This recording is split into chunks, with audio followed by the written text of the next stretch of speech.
अस्सलाम वालेकुम स्टूडेंट, उम्मीद है कि आप खैरियत से होंगे। आज मैं एक और कंप्यूटर साइंस की क्लास लेकर हाजिर हुआ हूँ।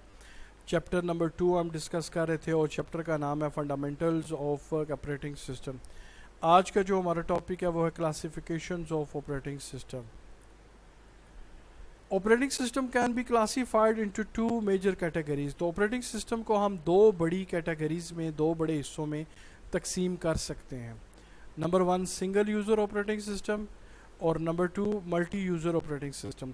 तो बेसिकली हम ऑपरेटिंग सिस्टम को दो बड़े हिस्सों में तकसीम कर सकते हैं। एक को हम सिंगल यूज़र ऑपरेटिंग सिस्टम कहते हैं और दूसरे को हम मल्टी यूज़र ऑपरेटिंग सिस्टम कहेंगे। सिंगल यूज़र ऑपरेटिंग सिस्टम क्या होता है जी?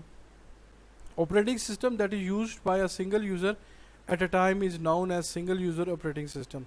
तो ऐसा ऑपरेटिंग सिस्टम जिस पे एक यानी कि सिंगल यूज़र जो है ऑपरेटिंग सिस्टम पे एक वक्त में काम कर सके, उसको हम सिंगल यूज़र ऑपरेटिंग सिस्टम कहते हैं।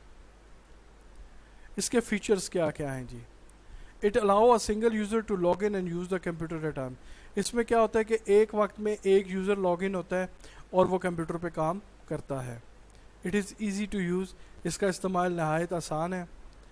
Resources of the computer such as CPU, memory, input output devices are not shared with other computer. क्योंकि इस कंप्यूटर पे सिर्फ एक ही यूज़र काम करता है तो लिहाजा ये किसी दूसरे कंप्यूटर के साथ अटैच नहीं होता, कनेक्ट नहीं होता। तो लिहाजा इसके जितने भी रिसोर्सेज हैं इस कंप्यूटर सिस्टम के, जिस तरह के इसका CPU हो गया, इसकी मेमोरी होगी, इसकी इनपुट आउटपुट डिवाइसेस होगी, ये किसी दूसरे कंप्यूटर के साथ शेयर नहीं होती।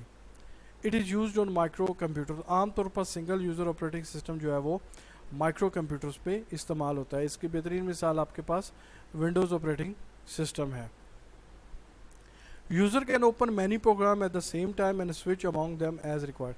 तो एक वक्त में यूज़र एक से ज़्यादा प्रोग्राम इस ऑपरेटिंग सिस्टम में खोल सकता है और जब उसका दिल चाहे वो एक प्रोग्राम से दूसरे प्रोग्राम में स्विच कर सकता है, यानी कि मूव कर सकता है। It require less memory and cost less. ये मेमोरी में जगह भी कम लेता है और इसकी जो कॉस्ट, इसकी जो कीमत होती है वो भी कम होती है। अब इसकी कुछ एग्जांपल देखते हैं जी सिंगल यूज़र ऑपरेटिंग सिस्टम की। Number 1 DOS and Windows 95। इसके अलावा विंडोज़ XP है, विंडोज़ 7 एट्सेट्रा। तो ये चंद मिसालें थी जो कि सिंगल यूज़र ऑपरेटिंग सिस्टम की थी। नेक्स्ट है हमारा multi user operating system. Operating system that allows many user to use a computer at the same time is known and multi user operating system. तो इस किस्म के ऑपरेटिंग सिस्टम में क्या होता है कि इस किस्म के ऑपरेटिंग सिस्टम में बहुत सारे यूज़र जो हैं एक वक्त में कंप्यूटर पे काम कर सकते हैं। यानी कि सिंगल यूज़र में हमने देखा था कि एक वक्त में सिर्फ एक बंदा जो है वो कंप्यूटर पे काम कर सकता है। तो लेकिन मल्टी यूज़र ऑपरेटिंग सिस्टम में ये फैसिलिटी होती है कि एक वक्त में बहुत सारे लोग जो हैं कंप्यूटर सिस्टम के साथ काम कर सकते हैं। अब इसके क्या क्या फीचर्स हैं जी? Number 1, it allow many user to log in to a single big computer and run different program at the same time. इसमें क्या होता है जी कि एक बड़े कंप्यूटर के साथ बहुत सारे यूज़र जो हैं वो लॉग इन हो सकते हैं और मुख्तलिफ प्रोग्राम जो हैं वो चला सकते हैं। मतलब कि अगर 5 यूज़र उसके साथ लॉग इन हुए हैं तो एक बंदा जो है वो फॉर एग्जांपल MS वर्ड में काम करना चाहता है, दूसरा बंदा जो है एक्सेल में काम करना चाहता है, तीसरा बंदा जो है वो हो सकता है कोरल ड्रा या फोटोशॉप में काम करना चाहे। तो हर बंदा जो है वो अपनी अपनी मर्ज़ी का प्रोग्राम उस पर चला सकता है। तो इस ऑपरेटिंग सिस्टम में सबसे बड़ा फ़ायदा ये है कि एक वक्त में एक से ज़्यादा यूज़र काम कर सकते हैं और हर यूज़र जो है वो डिफरेंट प्रोग्राम चला सकता है। It share the resources of the computer with other user over the network.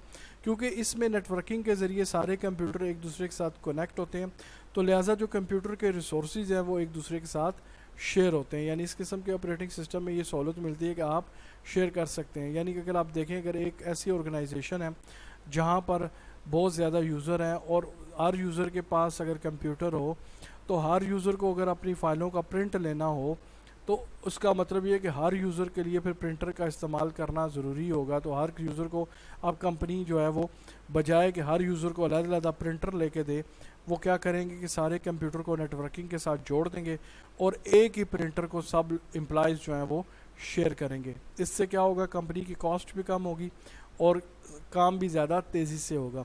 तो लिहाजा मल्टी यूज़र ऑपरेटिंग सिस्टम में सबसे बड़ा फ़ायदा ये होता है कि कंप्यूटर के रिसोर्सेज को बहुत सारे दूसरे का यूज़र जो है वो शेयर करते हैं।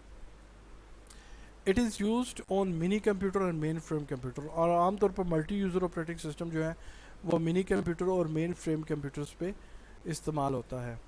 User can communicate with each other and share file. इसमें क्या होता है कि यूज़र एक दूसरे के साथ कम्युनिकेट कर सकते हैं, यानी एक दूसरे को मेल्स सेंड कर सकते हैं, एक दूसरे को फाइल्स शेयर कर सकते हैं। A person noun is administration responsive for assigning and many user names and password.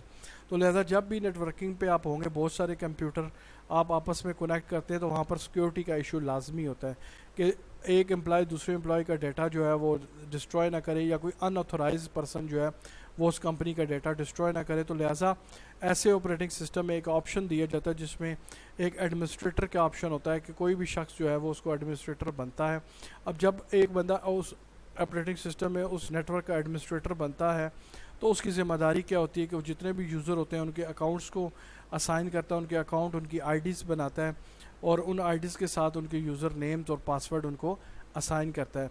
अब जिन जिन लोगों की आईडी बनी होगी, जिन जिन के यूज़र नेम होंगे, उनके पासवर्ड्स होंगे, तो वही लोग उस कंप्यूटर को, उस नेटवर्क को यूज़ कर सकेंगे। कोई अनऑथोराइज पर्सन जो है वो उसका इस्तेमाल नहीं कर सकेगा। It requires a powerful CPU, large memory and large hard drives. क्योंकि ज़ाहिर है ये मल्टी यूज़र ऑपरेटिंग सिस्टम होता है, इसमें जो है वो एक ही बड़े सिस्टम पे बहुत सारे यूज़र जो है वो कनेक्ट होते हैं। तो लिहाजा इस किस्म के सिस्टम के लिए, या इस किस्म के ऑपरेटिंग सिस्टम के लिए आपको जो CPU है वो बहुत पावरफुल चाहिए होता है, मेमोरी भी काफ़ी ज़्यादा चाहिए होती है, और जो हार्ड डिस्क पे जो स्पेस है वो भी ज़्यादा चाहिए होती है। लिहाजा बड़ी हार्ड ड्राइव आपको चाहिए होती है। It supports multi programming and time sharing. तो मल्टी यूज़र ऑपरेटिंग सिस्टम का सबसे बड़ा फ़ायदा ये है कि इस पे जो इसमें सपोर्ट मिलती है वो मल्टी प्रोग्रामिंग और टाइम शेयरिंग की। यानी कि अगर आप एक यूज़र है, अगर 50 यूज़र एक नेटवर्क पे काम कर रहे हैं और एक ही वक्त में वो सब कमांड्स भेज रहे हैं सिस्टम को, तो ऑपरेटिंग सिस्टम मैनेज करेगा टाइम शेयरिंग को। तो हर एक बंदे के काम में क्या होगा, हर एक टास्क को जिस बंदे ने जो जो टास्क भेजा हुआ है, जो कंप्यूटर पे फाइल्स या कोई भी प्रोग्राम खोला हुआ है, तो उनको इक्वल टाइम शेयरिंग देगा, जिससे क्या होगा कि सब लोगों का काम भी होगा, कंप्यूटर स्लो भी नहीं होगा, और तमाम काम चलते रहेंगे। तो मल्टी यूज़र ऑपरेटिंग सिस्टम का सबसे बड़ा फ़ायदा ये है कि हमें मल्टी प्रोग्रामिंग और टाइम शेयरिंग के ऑप्शंस भी मिलते हैं। अब इसकी एग्जांपल्स कौन कौन सी हैं जी? Windows NT, Unix operating system, Linux,